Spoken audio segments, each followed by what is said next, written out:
आता पाहणार आहोत मोठ्या बातम्या। आसाराम बापूला सर्वोच्च न्यायालयाकडून अंतरिम जामीन मंजूर। महिला अनुयायीवर अत्याचार प्रकरणात जन्मठेपेची शिक्षा भोगत असलेल्या आसाराम बापूला 31 मार्चपर्यंत जामीन।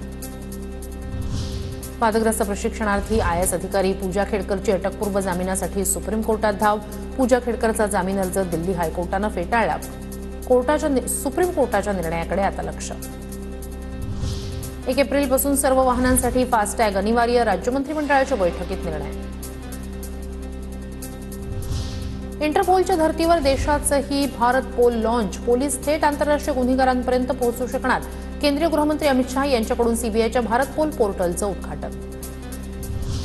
अभिनेता सलमान खानच्या वांद्रेमधील घराची सुरक्षा वाढवली। घराच्या खिडक्या, बाल्कनीमध्ये खास बुलेट प्रूफ काच, हाय रिझोल्यूशनचे सीसीटीव्ही कॅमेरे, घरासमोर पोलीस चौकीही तैनात। देशातील आजी-माजी 2 पंतप्रधानांकडून स्वखर्चातून दिवाळी साजरी। मनमोहन सिंग, नरेंद्र मोदी यांनी दिवाळीसाठी सरकारी पैसा वापरला नाही, आरटीआयची माहिती। चीनमधील एचएमपीव्ही व्हायरसच्या पार्श्वभूमीवर केंद्र सरकार गंभीर, राज्यातील आरोग्य यंत्रणाही सतर्क। नागरिकांनी घाबरून जाऊ नये, आरोग्यमंत्री प्रकाश आंबेडकर यांचं आवाहन। देशात एचएमपीव्ही विषाणूची लागण झालेले 6 रुग्ण आढळले। एचएमपीव्ही भारतासह जगभरात आधीपासूनच अस्तित्वात, केंद्रीय आरोग्य मंत्रालयाकडून स्पष्ट। नागपुरात एचएमपीव्हीचे 2 संशयित रुग्ण सापडले। 7 वर्षीय मुलगा आणि 13 वर्षीय मुलीला विषाणूची लागण झाल्याचा संशय। दोन्ही लहान मुलं उपचारानंतर बरे झाल्याची माहिती।